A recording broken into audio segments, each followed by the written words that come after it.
ప్రస్తుతం నేను కెర్లంపూడిలో ముద్రగడ పద్మనాభం నివాసం వస్తున్నాను. పెద్ద ఎత్తున కాపు ఉద్యమ నాయకులు, ఆయన అభిమానులతో పాటుగా మహిళలు కూడా ముద్రగడ నివాసానికి వచ్చి ఆ కుటుంబాన్ని పరామర్శించి ముద్రగడ సమాధి వద్ద ఘనంగా నివాళులు అర్పిస్తున్న పరిస్థితి ఉంది. గత 3 రోజులుగా కూడా ప్రముఖులందరూ కూడా కెర్లంపూడికి చేరుకుని పద్మనాభం కుటుంబాన్ని పరామర్శించి వారు ధైర్యంగా ఉండాలని చెప్పి సూచనలు కూడా చేయడం జరిగింది.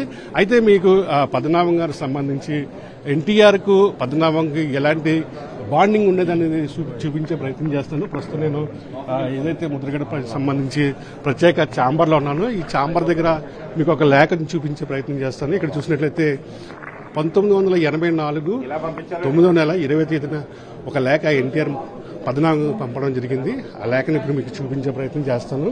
ఇక్కడ చూసినట్లయితే అభినందన పత్రము. నీ జీవితం ధన్యం అయిన వారే అధికార వ్యామోహంతో పదవీకాంక్షతో కానివారిగా మారి నన్ను వెన్నుపోటు పొడిచినప్పుడు ఆత్మబంధువుగా ఆదుకుని నన్ను అన్నాన్ని పిలిచి పిలుపుకు సరైన నిర్వచనం ఇచ్చావు. ఆపత్కాలంలో బాసటిగా నిలిచావు. కుళ్ళిపోయిన ఈనాటి రాజకీయ వాతావరణంలో నీతికి నిజాయితీకి ప్రతీకలుగా నిలిచే ఆదర్శమూర్తులుగా ఉన్నారని నిరూపించావు. నీ రుణం నేను తీర్చుకోలేను. గుండెని పిండి కృతజ్ఞత ఆశీస్సులతో అందిస్తున్నాను. సర్వదా నీకు నేను శుభాకాంక్షలు అని అన్న ఎన్టీఆర్ అని చెప్పి ఒక లేఖను ముద్రగడ పద్మనాభం పంపడం జరిగింది. ఈ లేఖను ఆయన భద్రపరుచుకుని ఒక ఫ్రేమ్ తయారు చేస్తున్నారు. అసలు ఈ లేఖ ఎందుకు తయారు చేస్తారో ఏంటో తెలుసుకునే ప్రయత్నం చేద్దాం. ప్రస్తుతం కొంతమంది ముద్రగడ పద్మనాభం గారి అనుచరులు ఉన్నారు. వార్త మాట్లాడే ప్రయత్నం చేద్దాం. చెప్పండి, 1984లో ఎన్టీఆర్ గారికి ముద్రగడ పద్మనాభం గారికి ఒక లేఖ రాశారు. ఆ లేఖ యొక్క సారాంశం ఏంటి? ఎందుకు లేఖ రాశారు? నాదెండ్ల భాస్కర్రావు గారు ఎన్టీ రామారావుకు వెన్నుపోటు పొడిచారు. ఆ వెన్నుపోటు పొడిచినప్పుడు క్యాంప్ పెట్టడం జరిగింది. పదవి లాగేసుకోవడానికి భాస్కర్రావు గారు లాగేసుకున్నారు ముఖ్యమంత్రిగా. అది బల నిరూపణ కోసం అని చెప్పని క్యాంపులు రన్ చేశారు. క్యాంప్ రామకృష్ణ స్టూడియోలో క్యాంప్ రన్ చేశారు. ఆ క్యాంపులో ఎమ్మెల్యేలు అందరినీ పిలుస్తుంటే పద్మనాభం గారు పిలిచారు. నేను క్యాంపులోకి రావక్కర్లేదండి, నేను మీ బొమ్మతోటి నెగ్గిన మనిషిని, మీకు తప్ప ఎవరికి సపోర్ట్ చేయని చెప్పేసి పద్మనాభం గారు చెప్పారు. అలాగే సపోర్ట్ చేశారు. అసెంబ్లీలో కూడా సపోర్ట్ చేసినప్పుడు నాదెండ్ల భాస్కర్రావు పెట్టిన అవిశ్వాస తీర్మానం వీగిపోయింది. ముఖ్యమంత్రిగా రామారావు గారిదే నిలబడ్డారు. అయినా సరే తర్వాత రద్దు చేశారు ఎలక్షన్. మళ్ళీ అసెంబ్లీ రద్దు చేసి మళ్ళీ ఫ్రెష్గా ఎలక్షన్, అది సెకండరీ అనుకోండి. అది నిజాయితీగా బయటుండి వచ్చి సహకరించినందుకు ఆయన ప్రశంసా పత్రం ఇచ్చారన్నమాట. అభినందన పత్రం ఇచ్చారు. అది నీతి, ఆయన నిజాయితీకి, ఆయన నీతికి, పద్మనాభం గారి నీతికి, దానికి ఆయనకు సర్టిఫికేట్ ఇచ్చారన్నమాట రామారావు గారు. ఎవరికి సర్టిఫికేట్ ఇచ్చుంటారు రాష్ట్రంలో? రామారావు ఒక పద్మనాభం గారికి ఆ సర్టిఫికేట్ ఇచ్చుంటారు. ఎక్కడైనా ఉంటే కూడా చూపించమనండి. ఎవరికి అతని లైఫ్ లో అసలు అభినందన పత్రం ఎవరికి రాయలేదు ఆయన, ఒక పద్మనాభం గారికి తప్పించి. మరి ఇవాళ అదే టీడీపీ పద్మనాభం గారి చావును కూడా రాజకీయం చేస్తుంది కదా, ఎట్లా ఉందండి మీకు? అసలు రాజకీయం చేస్తుందండి. రాజకీయం మరి అంతగా రాజకీయాలన్నీ మారిపోయినాయి కదండి. రామారావు గారి టైంలో ఉన్న రాజకీయాలు ఇప్పుడు లేవు కదండి. రామారావు గారికి వెన్నుపోటు పరిచారు కదండి ఆయన కుటుంబ సభ్యులు ఆయన పార్టీలో ఉండి. ఇంకా బయట వాళ్ళు పడడానికి ఏముందండి? ఇంకా ఆయనకు అడ్డున్న వాళ్ళందరినీ తొలగించుకోవడమే ప్రస్తుతం రాజకీయం నడుస్తున్న రాజకీయం. సార్ చెప్పండి, పద్మనాభం గారితో మీరు చాలా కాలం ఉన్నారు. ఎన్టీఆర్ గారికి పద్మనాభం గారికి ఎలాంటి బాండింగ్ ఉండేది?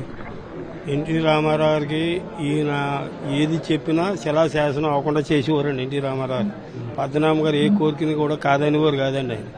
ఈయన అసలు ఈయన నిజాయితీ ఏంటి అన్నదంటే, డ్రైనేజ్ బోర్డు చైర్మన్ రాజీనామా చేసి వచ్చారండి. అవినీతి ఎమ్మెల్సీ ఎలక్షన్కి తప్పు చేసే అంటంలో ఈయన ఇనుపరాడు నా చేతిలో పెట్టండి, నేను పట్టుకుంటాను, నేను నా రక్తంలోనే అవినీతి లేదు అని, నిజాయితీకి మాది అంత కుటుంబం అని చెప్పి ఆయన దగ్గర వెంటనే డ్రైనేజ్ బోర్డు చైర్మన్ రాజీనామా చేసి వచ్చేసాడండి.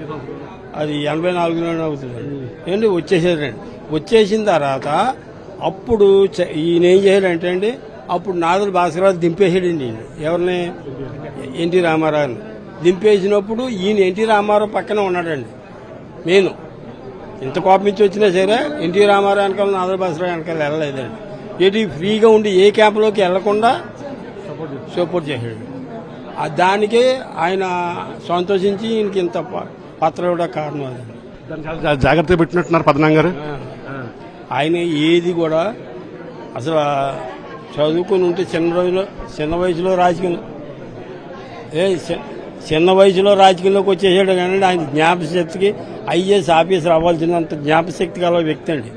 చిన్నప్పటి నుంచి కూడా ఏది జరిగినా, అవమానం జరగనే, సంతోషమైన విషయం జరగనే ఆయన అంత జ్ఞాపకం. ఒక విషయం చెప్పండి, పద్మనాభం గారు కులాన్ని అడ్డుపెట్టుకుని పదవులు పొందలేదు. కులం కోసం తన పదవులను తృణప్రాయంగా వదులుకున్నారు. కానీ కొంతమంది కులాన్ని అడ్డుపెట్టుకుని పదవులు పొందుతున్నారు. ఈ రోజుల్లో చూస్తున్నాం. చెప్పండి, 100% అబద్ధం అండి. ఏమండి, ఇతను కాంగ్రెస్లో మంత్రి చేస్తూ ఉండగా రావులపాలెం మీటింగ్ పెట్టారండి. రావులపాలెం మీటింగ్ పెడితే మేము ఆయన కార్యాలకాలు మేము జీపండి, టైం అయిపోతుందండి.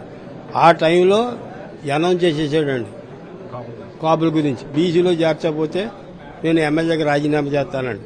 అక్కడ స్టేజ్ మీద మా నాయకులు, మా వాళ్ళు అందరూ పేర్లు చెప్పకూడదు, కాపు నాయకులు అందరూ ఉన్నారండి. ఇది ఇలా అనౌన్స్ చేసి మనం చేసేయమంటారా నా ఎవరి మాట కలిసి స్టేజ్ దిగి పారిపోయారండి. అయాలు సిచ్యువేషన్ అలాగే రాజీనామా చేశారండి అన్న ప్రకారంగానే. అయితే ఈయనకి మా జిల్లాలో పెద్ద పెద్ద కాపులు అందరూ కూడా ఏంటి అండి, పెద్ద కుటుంబాలు. ఈయన కుండి జిల్లా కూడా బీసీలు, ఎస్సీలు ఇండిపెండెంట్గా నెగ్గే నాన్నగారి నుంచి వాళ్ళే సపోర్ట్ అండి. ఈ కాపు ఉద్యమం చేసి రాజకీయంగా ఆయన ఆత్మహత్య చేసుకున్నాడండి. కాపు ఉద్యమం చేయడంలో వచ్చిన ఆయనే ఆత్మహత్య చేసుకున్నాడు రాజకీయంగా. ఎవరు పాడవలేదండి, ఆయనే పాడేవాడండి. అదేనండి, అంతకంటే చెప్పింది లేదండి ఆయన గురించి. పార్టీలు చూస్తున్నాం మనం, వాళ్ళు ఎలా ఉన్నారంటారు? మేము చెప్పు ఆయన కూడా తిరగడమే కానీ మిగతా కూడా ఎవరి గురించి అబ్జర్వ్ చేయకూడదు.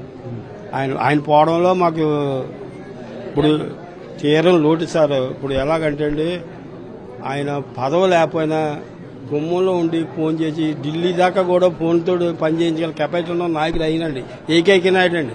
ఎవరు చేయలేరండి. ఇప్పుడు మంత్రులు అవునా సరే చేయలేని పనులు మేము ఇంచేత చేయించుకున్నామండి. ఇంకంత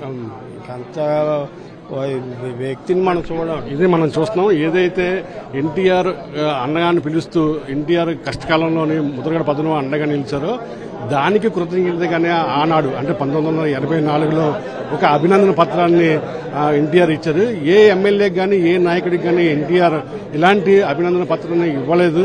అందుకే పద్మనాభం గారు ఆ పత్రాన్ని చాలా భద్రపరుచుకుని ఒక ఫ్రేమ్ కట్టి తన గదిలో ఉంచుకున్నారని చెప్పి అనుచరులు చెప్తున్న పరిస్థితి. శ్రీనివాస్తో కలిసి కరస్పాండెంట్ రాజు, సాక్షి టీవీ, కిర్లంపూడి నుండి.